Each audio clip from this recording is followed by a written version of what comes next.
Time something happens with a wide receiver in the 49ers, my head goes to one place.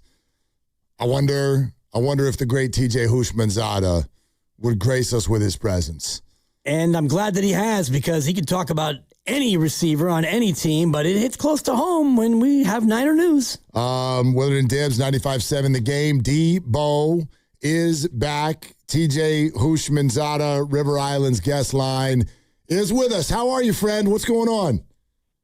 Man, I'm good. How are y'all? We're hanging in there, and we got all the, the reminiscing feels with this signing yesterday, but would love to know from a football standpoint what you think is about to happen with this reunion. Man, I've been pushing for the Deebo signing before training camp, and so they finally listened to me. I think from a football perspective, obviously he's going to help. I feel like Deebo was playing at too high of a weight. Deebo should play about 215 to 218 max. And if he does that, he'll stay healthy and he'll be more productive. But more than anything, when you watch the Niners come out for a game, it was always Trent Williams and Deebo. I don't even remember who was coming out with Trent last year. All I seen was Trent. And so from a leadership perspective, when they come out for a game and you see Deebo and Trent Williams, I just think those type of things, you can't measure that. But on the field, he's going to help. He's going to be their second best receiver, and he's going to bring a lot to the team. Do you think he can step in and be a starter if they go to a 2 wide receiver set and be there ahead of De'Zhaun Stribling? Come on, man. I can't believe you asked me that question. Is water wet? Last I checked, yeah. Yeah, absolutely he can become. Yes, he's better than Stribling, yes. Right, yes, he is. Stribling may have a great career. He ain't better than Deebo right now. Tell us what you're seeing with De'Zhaun Stribling, because there's a lot of buzz, there's a lot of excitement, but we're also aware the guy's a rookie. He's never played an NFL game. I've always loved your projections on the guys coming out of the draft. So what do you think? I haven't seen enough of them. I'm going to have to see him play. I just know from college, a lot of up and down, more down than up. He had 100-yard game, and he played for a coach and a team that threw the ball around the field a lot at Ole Miss. And is he athletic? Yes, he's athletic. But I got to see, how he's going to do in the NFL. It's rare that you see a guy not have great college production or just be that guy and come into the NBA and do things. To the NBA, to the NFL. It happens, but it's rare. But, again, Shanahan is a hell of a play designer. He knows how to get guys the ball. And so if he comes back from this accident, the Shanahan of old, then it don't matter. He gonna make a guy play well. What did you see from Deebo last year that you liked, and maybe some things that you thought he needs to improve on at this late date? I just felt like Deebo was playing too heavy, man. Deebo not taller than me, man. Deebo, about 6 feet and a half, maybe 6'1", maybe. And I think Deebo was probably playing at, 230, right? Wow. I just feel like that's just too much weight to be a receiver. And, people think I know Deebo because I've been, trying to convince the Niners to sign him. If I see Deebo, we say, what's up, that's it. I just know football. Deebo is a better route runner than people give him credit for, because the year when he went crazy with the Niners, they used him kind of as a running back receiver. But Deebo is actually a good receiver. He runs good routes. He creates separation, but I think that kind of gets lost at time because he plays so aggressive when he gets the ball in his hands. So, I want Deebo to prove myself right, but more than anything, I want him to prove himself right, because there's no way training camp should have started and he wasn't on the team.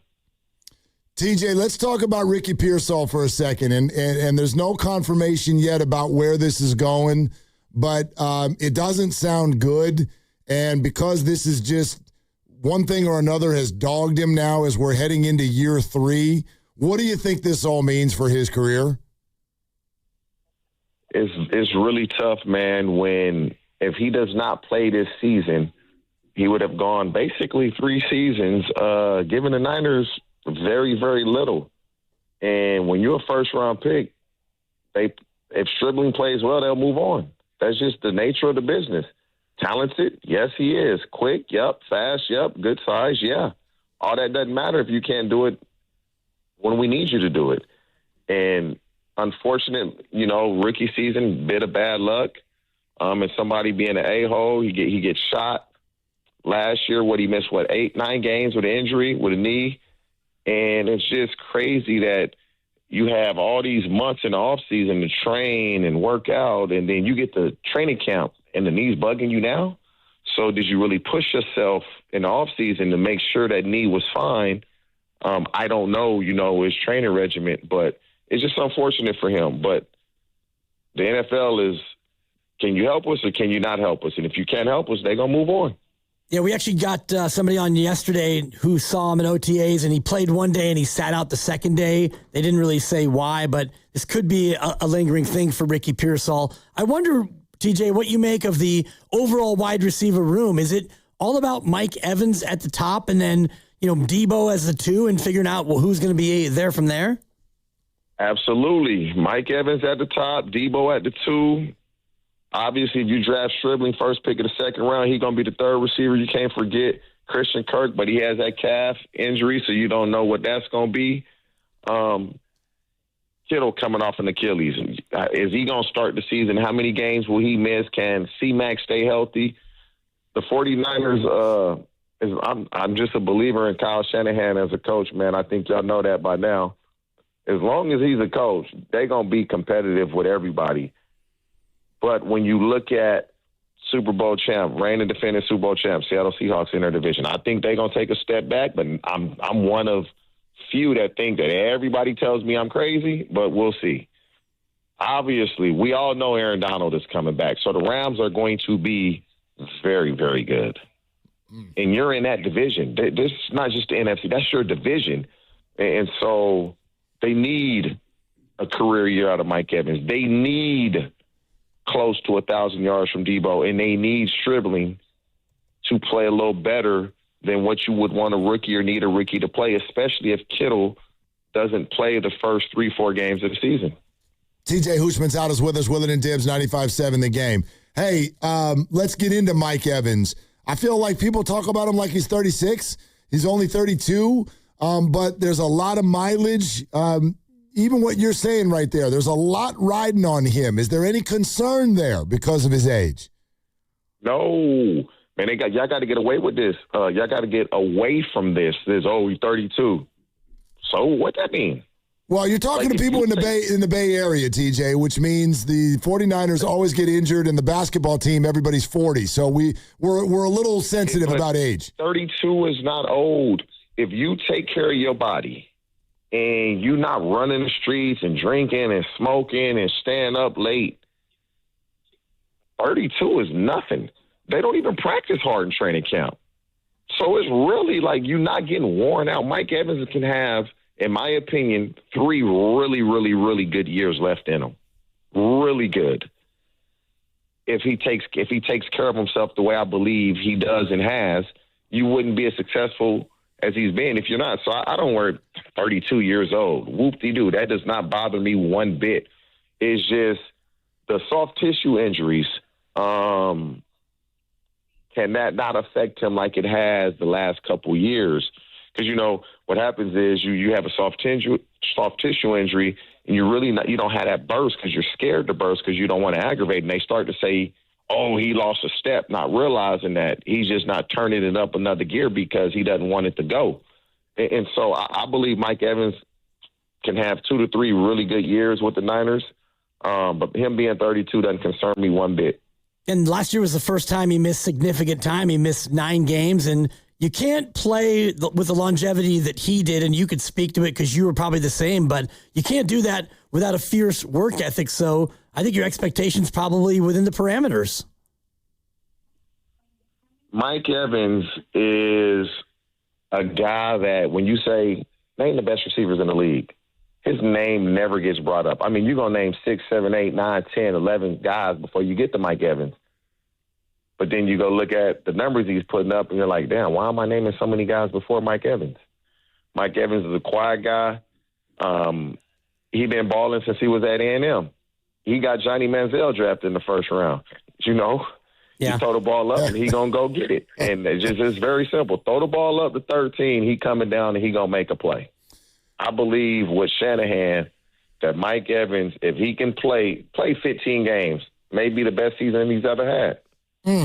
That's a big statement. TJ, I wonder, what if I broaden the question, not even so much about age, but you just look at this 49er group, and I think even they would tell you they're mildly uncomfortable in a way with how many dudes they have who are on the other side of 30, have dealt with a lot of injuries. Yeah, like is that a concern if we broaden it beyond Mike? Sports is a young man's game.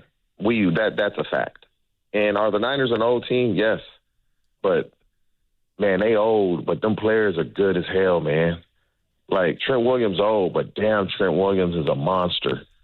Kittle is a little older, but damn, he a monster. C-Mac a little older, but damn, he a monster. Fred Warner a little older, but he's still kind of young, but damn, he a monster. Bosa a little older, but damn, they older players that they're relying on, they're so good that you take that chance with them because they're ballers. Now, if they were just an average player, then you don't take that chance. But when you have those caliber players and they're up there in age, those are chances you take because they are so good. Like, Trent Williams don't look like he's slowing down. Trent Williams look like he can go on forever, but 5-6 years ago, they were saying Trent Williams is old. Imagine if Trent Williams retires 5-6 years ago and look at the years and the way he's played in the last look. And so they just got to stay healthy. Kittle, Bosa, Fred Warner, C-Mac, Mike Evans. Them boys stay healthy. This division is going to be very, very competitive, very hard to choose a winner. And for Brock Purdy, does it really just come down to, especially against Seattle and the Rams, which is 4 of the 17 games, it's going to be the offensive line against some of those nasty defenses that's the key? Yeah, I don't know what anybody going to do with the Rams when you got Myles Garrett and Aaron Donald, and we're not even speaking Kobe Turner and Braden Fisk and Byron Young. Like, they have so many really good players, but Kyle Shanahan is just a great play caller and play designer. He calls the right play at the right time. Everybody runs the same plays. But Kyle Shanahan knows when to call the right play at the right time. And so all Brock Purdy got to do is be accurate. And if he's accurate, the play going to be made. TJ Houshmandzadeh with us here on 95.7 The Game. Hey, I know you've spoken on it publicly, and we've talked through the years about the direct relationship you had, but what's your take right now on what has happened to Brandon Aiyuk? Unfortunate, man. Kind of sucks. I hope he gets an opportunity. I really do. I don't want to see somebody that young be done playing football this early, but that may be the case. First thing that I would do, I would have done, filing for reinstatement, I'm showing up to training camp first day. He ain't do it. So hopefully somebody can send him this, file for reinstatement, show up to training camp next week, Monday. Show up. They're going to release you right away. They'll release you right away. So now you can see what's going to happen, because if you keep going along this road, you're just going to be on the Niners roster. Yeah. And so at some point, he has to do what is right. Just from that perspective, the going to the Commanders perspective, I don't know if that's a possibility any longer. And if it is a possibility, if you're Adam Peters, you risking your career and your job from Brandon Aiyuk? Yeah. Because I promise you, they sign him. I will be on Adam Peters' ass every chance I get. There's no way he's that dumb. And I'm not the only one that will be on his ass for doing that, because what makes you any different? You think he's going to treat you better than he's treated the Niners? He likes you better than he likes him? At one point, he loved him. So if you're going to act this way with them, what makes me think you won't act this way with me? You're going to act that way on that team. What makes me think you won't act this way on my team? And so it's just a lot that goes into it. But, yeah, I do still want to see him play because B.A., he's a hell of a player, and he's young. But sometimes you dig your own grave. Would that same mentality apply to the other 30 teams in the NFL, not just Adam Peters in Washington? Yes. Yeah, I just say Adam Peters because everybody thinks that's where he was going to go, and I did at one point also. I don't see any general manager risking their career to sign one player. I don't see it.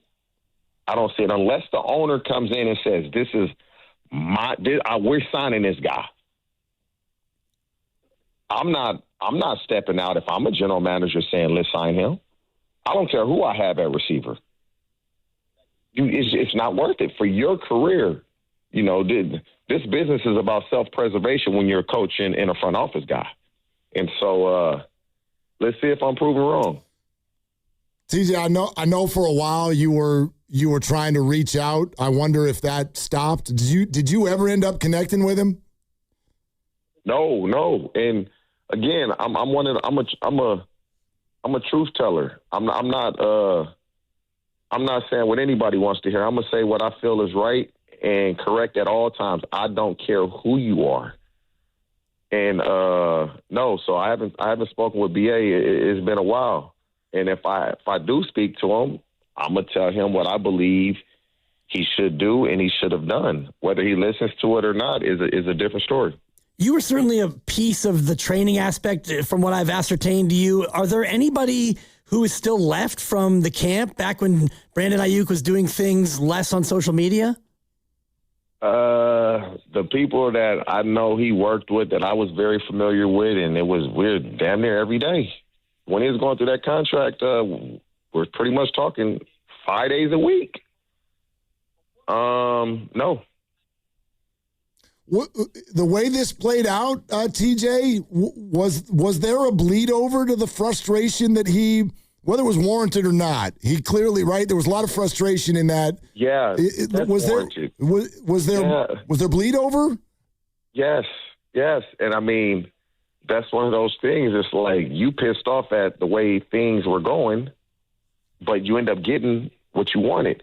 But it's that animosity that kind of still is in the background, and some people can let it go and others can't. And I guess BA was a guy that animosity about the way it went, it probably irked him and bugged him. And when he got hurt, maybe he just snapped. I don't know.